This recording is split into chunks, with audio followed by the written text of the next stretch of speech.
Okay, I thought it was about our friendship. We start with the Road Warriors, good WWF tag team, an inept version of the defending champs. Here's this odd moment where nobody wants to do anything, and Draymond and Dillon Brooks kind of stand cheek to cheek. Podcaster Draymond Green had 16 points, and Dillon Brooks applauded his media ambitions. Take a listen. That was an impressive showing tonight. Hey, thank you. Appreciate it. You should give the mic to Draymond. Make him talk about me. What was that? Make him keep talking about me so I can play better. Rivalries are created by you win, I win. And clearly we won 4 times, and I think their organization has 0 championships, so I can't consider that a rivalry.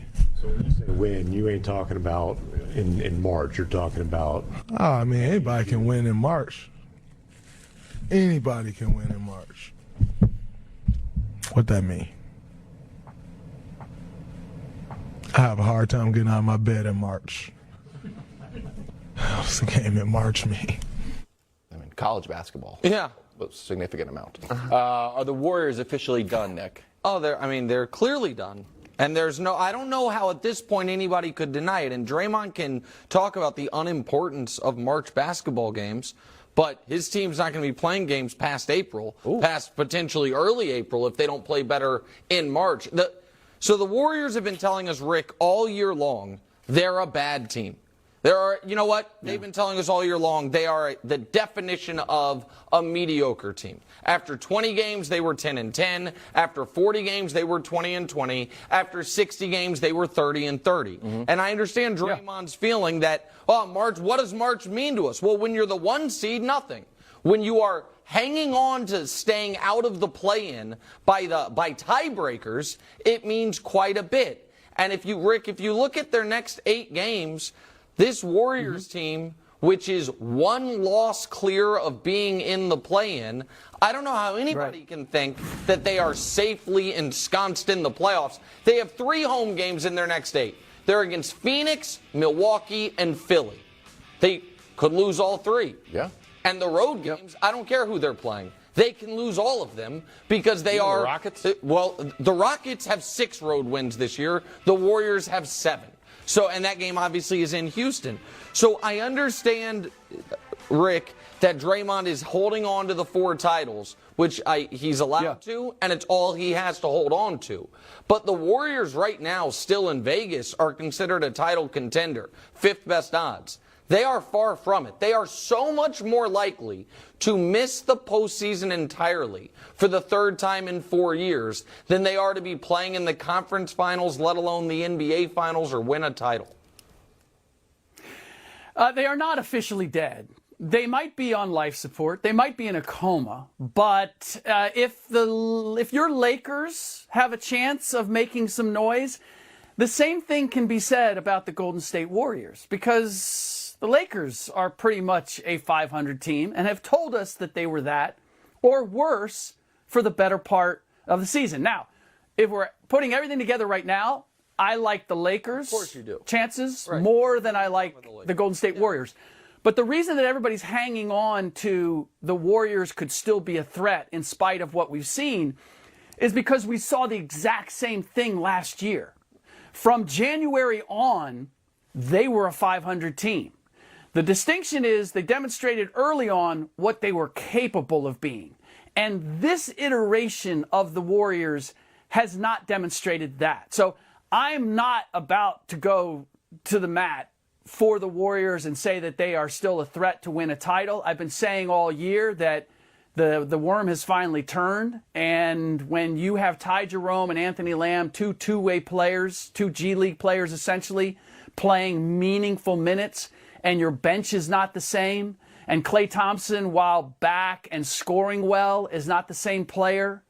Draymond Green, not the same player. Needing Steph Curry to be phenomenal just to be a 500 team, then you're not championship caliber anymore. But to say that they don't have a chance, who's the favorite in the West? Like, the West is just so kind of marshmallowy soft that for me to say that they have no chance is really, I just can't do it. Okay, well, I can do it. When you're 7-25 on the road, you have no chance. when you are playing a team that is without its best player and is still without its veteran leader in Steven Adams, that is reeling, and a team that you have real reason to get up for because of the tete-a-tete via podcast that Draymond has had with Dylan Brooks, and you're down 48-28 after the first quarter, you are not a contender. You are flat. Are you talking contender?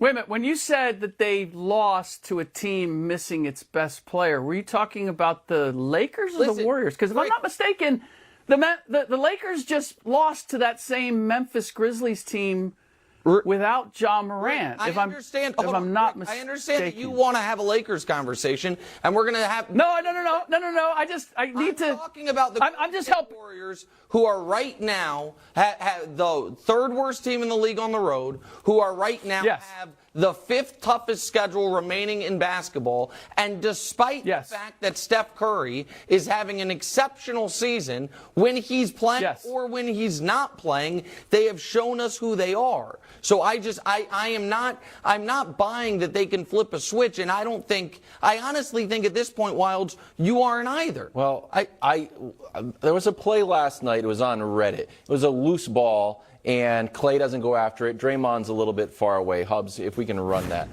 And this feels like the type of team that's just kind of coasting. So Dylan Brooks says, sure, I'll take it and get an easy bucket. And once you get a few of those plays that add up, you end up losing games.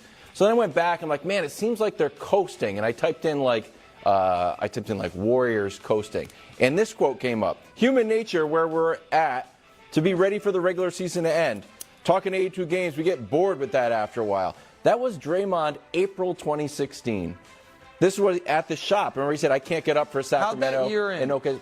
In the finals. How did it end? Well, it lost, but in the finals. Yeah, but this is not. But they can turn this. I buy that their legacy and their pedigree has got them to the point, and maybe it'll bite them. No, but it's never been like this. Can we show the record of what they have been in March for Draymond to say, well, what does March mean to us? The years they have made the finals, they have been first or second in the conference on this date. Mm-hmm.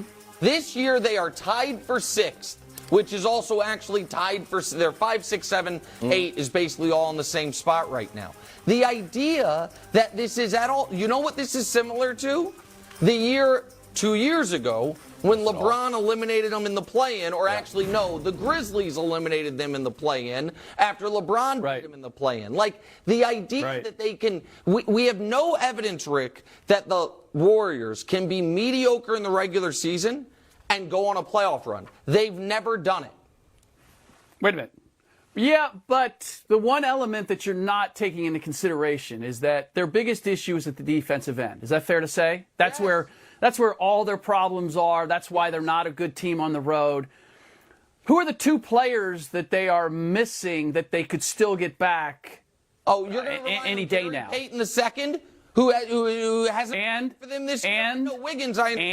No, Wiggins, but you said two players. I would say one player. Relying on Gary Payton II, who they was not on the roster to start the season and they traded for, and now he can't pass a physical. If you think Andrew Wiggins is going to come in and save this team, I disagree, because the defensive end is the issue, which I think brings us to the next thing we have to talk about. Sure, so we're talking, there's some